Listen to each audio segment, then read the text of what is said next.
Témou môjho príspevku bude problém ľudských práv ľudí odkazaných na sociálne služby. Možno vás prekvapí, že sa tomu vedia filozofička, ale musím povedať, že problému osôb so zdravotným postihnutím sa už venujem 35 rokov od roku 1980, takže je to taká moja druhá hlavná téma popri sociálnej filozofii, ktorej sa venujem na Filozofickom ústave.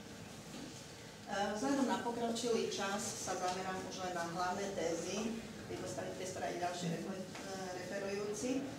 Čiže zostup ekonomického liberalizmu a neoliberálnej politiky, ktorej svedkami sme od 90. rokov minulého storočia, priniesol vlastne na Slovensko agendu dvojakej povahy. Na jednej strane sa tu operuje ľudskými právami a demokratickými procedúrami, na druhej strane tu sa stretávame s útokmi na sociálny štát, ktoré sú spojené s privatizáciou verejného priestoru a funkcií štátu, pretože sociálne služby sú funkciou štátu. Presadzovanie voľného trhu, čo vedie vlastne k odburávaniu sociálnych práv občanov. Toto napätie môžeme zreteľne manifestovať aj na prípade sociálnych služieb a prijímateľov sociálnych služieb, ktorí sú postavení do roli zákazníka. Vieme, že vlastne celá tá transformácia sociálnych služieb u nás začala v 98. roku 1998 a vyústila vlastne v takej kritickej podobe, si dovolím povedať, v roku 2008 a následne 2010 je ďalšie novely zákona. Presadzovanie konzumeristického prístupu do sociálnych služieb vlastne potom vedie k tomu, že nárok na sociálnu službu sa zredukoval na schopnosť platiť. Vieme, že vlastne ľudia so zdravotným postihnutím patria k tej skupine, ktorí sú najviac ohrození chudobou. Hej? A vlastne schopnosť platiť je u nich značne obmedzená, čo vedie potom vlastne k špecifickým druhotriednym službám pre tých, ktorí sú vlastne príliš chudobní na to, aby si mohli zaplatiť, aby mohli byť tým zákazníkom a vytvárať teda, robiť výber. V podstate týmto ľuďom ostáva jediné právo a to je právo odísť z upadajúcich služieb. Na druhej strane Slovensko ratifikovalo v roku 2010 dohovor o právach osôb so zdravotným postihnutím, čiže špecifický dokument, ktorý má chrániť práva týchto ľudí odkazaných na sociálne služby. A kľúčovým princípom tohto dohovoru je právo na nezávislý spôsob života a integráciu do spoločnosti. Tento dohovor výslovne zakazuje inštitucionalizáciu ľudí so zdravotným postihnutím. Ja som vyšla zo štatistického úradu Slovenskej republiky z roku 2013 a podľa tejto štatistiky máme na Slovensku na celoročnom pobyte v zariadeniach sociálnych služieb približne 20 000 dospelých osôb so zdravotným postihnutím a približne 6 000 detí. Treba povedať, že to sú vlastne ľudia, väčšinou ľudia tzv. Invalidi z mladosti. Do tohto čísla nemáme započítané deti v detských domoch ani seniorov v zariadeniach sociálnych pre seniorov. V prípade Slovenskej republiky som chcela poukázať na také základné, podľa mňa, spôsoby nútenej inštitucionalizácie osôb so zdravotným postihnutím. Najčastejšie je to umiestnenie do celoročnej formy sociálnej služby na základe rozhodnutia opatrovníka bez ohľadu na želanie postihnutej osoby. Musím povedať, že v našich zariadeniach sa ešte strašne veľa, najmä v zariadeniach viacnásobne ťažko postihnutých, nachádza veľa mladých ľudí, ktorí sú vlastne v podstate dôvodom inštitucionalizácie bolo to, že nedokáže chodiť. A rodina ako sa hanbila prijať takéhoto človeka alebo priznať sa, že má takéhoto člena rodiny. Ďalším takým dôležitým faktorom inštitucionalizácie je, že obec nedokáže zabezpečiť kvalitnú terénnu službu. Jednak je tu nedostatok opatrovateľov, čo je prekvapujúce, keďže vzhľadom sociologický ústav dokázal, koľko ľudí nám odchádza do zahraničia opatrovať, najmä Nemecko, Rakúsko, a na Slovensku nemajú záujem o túto službu. Čo treba povedať, tí ľudia, ktorí pôsobia v terénnych službách na Slovensku, sú veľmi často nekvalifikovaní. Aj keď majú skončený opatrovateľský kurz, ešte ich to nekvalifikuje na výkon tejto činnosti. Vedie to potom k tomu, že v podstate nemáte opatrovateľa, lebo sa stále akože striedajú. No a ďalším takým faktorom inštitucionalizácie v Slovenskej republike je, že nezávislý spôsob života vyžaduje mať peniaze. Vyžaduje mať byt, väčšinou bezbariérový byt, dopravu, zaplatiť si opatrovateľa, kompenzačné pomôcky nás buď neexistujú, alebo sú veľmi drahé.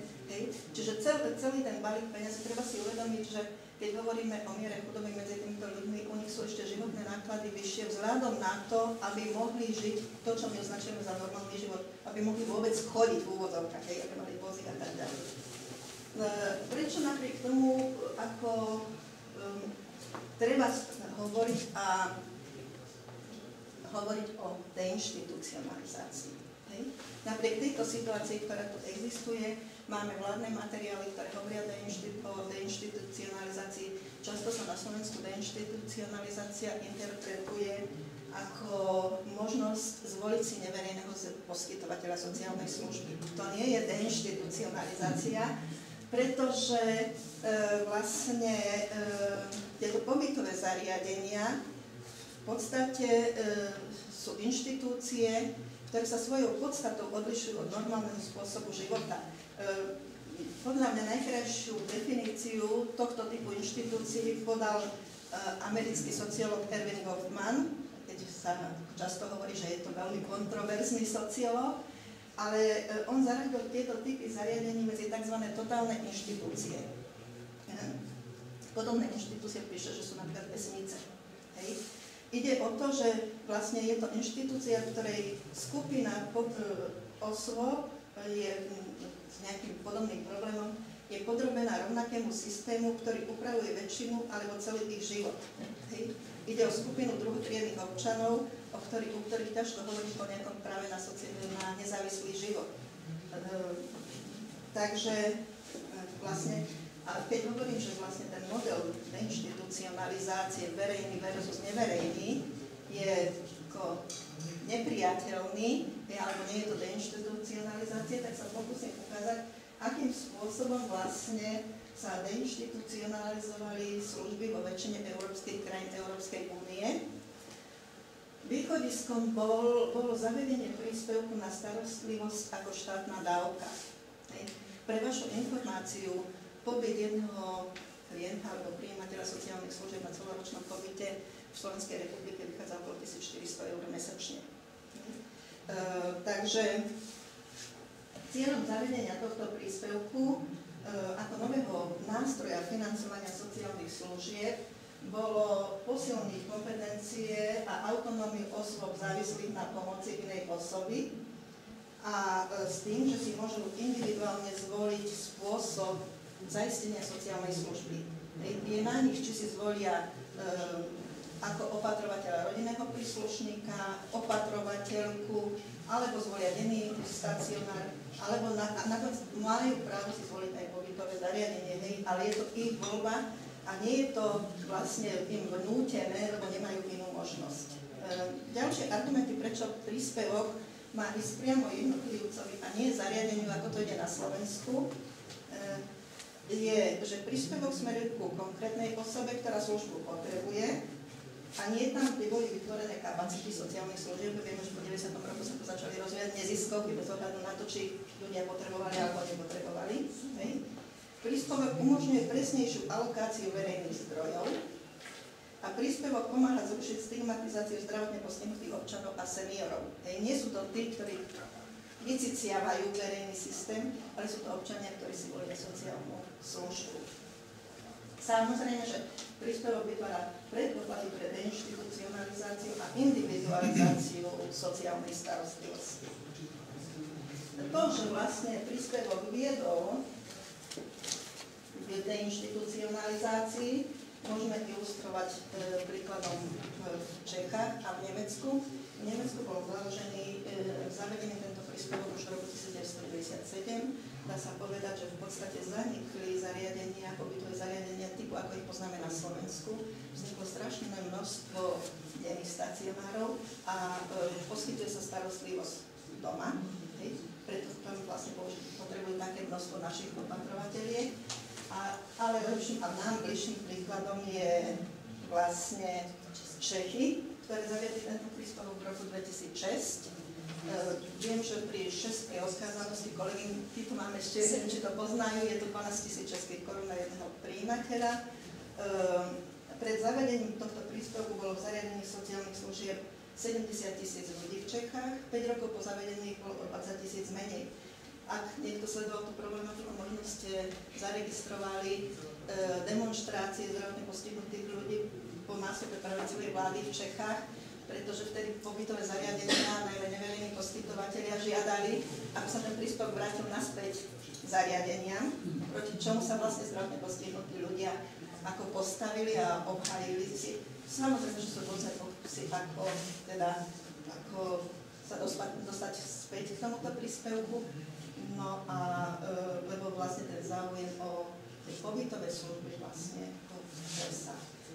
Čiže na záver by som len povedala snad toľko, že dôvodom hľadania najpriateľnejšieho riešenia financovania sociálnych služieb nie sú len ekonomické aspekty, lebo ak si zoberiete štatistického úradu, zistíte, že do našich sociálnych služieb ide obrovský balík peňazí, ktoré sú často veľmi neefektívne využívané a ako často aj tá štruktúra pracovných miest nezodpovedá teda potrebám týchto prijímateľov, strašne veľa sa tam venuje, prostriedkov ide na byrokraciu, na tie naše známe THS-ky z akadémie, a nie priamo k ľuďom, ktorí robia priamy výkon.